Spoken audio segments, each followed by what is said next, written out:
I have one simple request, and that is to have sharks with frickin' laser beams attached to their heads. Now, evidently, my cycloptic colleague informs me that that can't be done. Can you remind me what I pay you people for? Honestly, throw me a bone here. Shit. Oh, hell, let's just do what we always do. Hijack some nuclear weapons and hold the world hostage.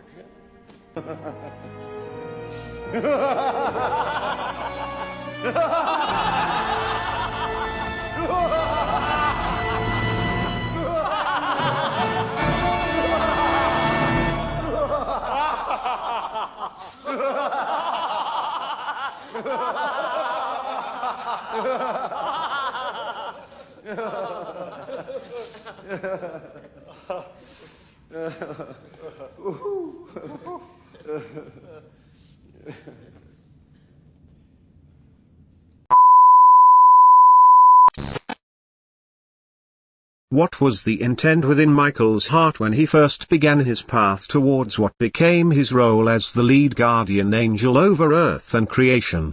Well, let us say that it began when I looked upon the world with a broad perspective and saw the larger picture of things unfolding. My innate ability to see the most basic defined sins and virtues that drive everybody's actions and emotions. I saw the world as the world saw itself during the pandemic, long before that happened. The pandemic stripped away the illusions and moral justifications we all had fooled ourselves into believing the world was and how we were individually.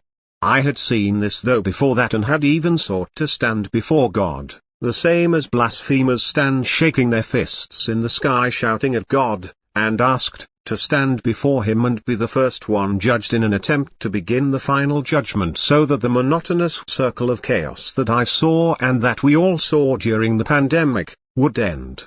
It was my journey through life, in hatred and my thirst for vengeance towards God for denying me my rightful eternal rest and forcing me to endure tragedies of sorrow and grief, knowing I would never have had to experience all that if he hadn't intervened.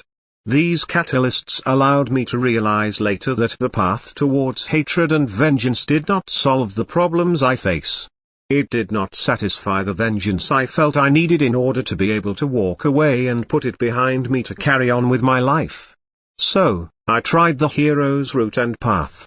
Though it did lighten the pressure from the grief and sorrow I felt, it did nothing for that need for retribution, for that satisfaction that would allow me to let go of what was done and carry on. In fact, it made that worse. At times I felt as if I was just a tool, a puppet on strings that he would marionette for his own benefit. The satisfaction of being a hero though came from the people I helped, not the God I served. Still, it was a better path, and much more rewarding than the path of evil and hatred. That path led only to self-satisfaction at the cost of others, while the hero's path led to serving others before myself, that led to the reward of gratitude from those who would call themselves my enemies usually. The other path led to those who would call themselves my enemies to be justified in their conflicts against me, and the enemies being the ones who brought the reward of that path in short but deliciously satisfying spouts of random occurrences. And then the price for enjoying those fruits demanded payment immediately following afterward. While looking back on it all, I learned many lessons of wisdom from it all. I still have not found the answer I seek though. How do I let go of my need for justification for what God has done to me, and still plans to do? Maybe the answer is here amongst my wisdom. One thing I've learned for certain is that God is petty and he is set in his ways of denial. He is quick to judge a person as being incorrect in their opinion of him, especially refusing to understand that his view of their opinion actually makes no difference because it has nothing to do with him specifically. Their opinion is their view of the matter, not his.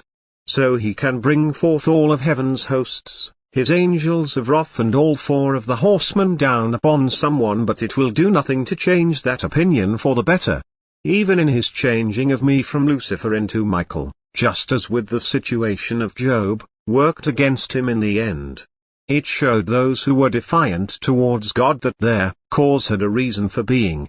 Seeing the rebellious symbol of free will and individuality being reshaped and molded into the image God wanted him to be, showed them that God was just as they had felt he was.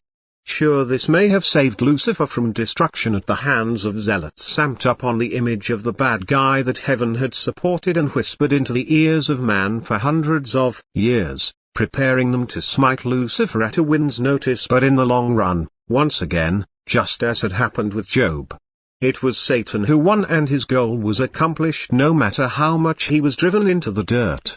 Satan succeeded in proving his point to be right then as the accuser, just as Lucifer had proven himself right in his rebellion against God, both done by letting God just be himself. In the end, when looking upon the entire conflict between them, it can be said that Lucifer was only fighting to retain his sense of self-control and be who he was without anyone telling him how he should and shouldn't be. I cannot really say any further because that's as far as my insight on the matter allows me to speculate. Mainly because God's in too much denial to allow anyone to know these things. However, in the end you also have to realize that many of these views are derived from the institutionalized belief in God and the institutionalized opinion of Lucifer as well, and that is where the problem lay between the two. It is the opinion of man's inability to understand the real them and are given the gossip-molded fairy tale images of who they each are that fuels and drives their conflict between them. At least from an outside perspective that is, and that is the fuel that threatens Lucifer and the threat that leads to heaven's adversary to come about by their hands, and is what leads God to stand against him as a threat. All fueled and perpetuated by the gossip-driven opinions of the world that they each encounter on a daily basis, and so they each know and believe is true. Now that is a dicey game of Russian roulette if I ever saw one. From an outside perspective,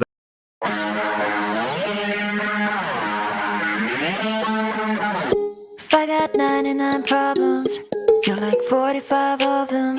You hit nails in your coffin, like you're a whack-a-mole champion.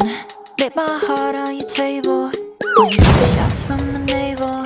Boy, you made me unstable. No, you can't come over and play doctor, doctor, no. I'm happy like the Joker since you left this bitch alone. It's been so long since I got to be the smiley pills.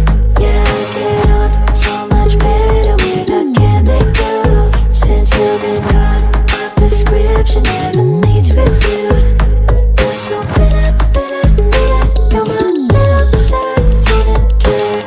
Rest in peace to my serotonin. Why so serious? You're standing there acting innocent. Guess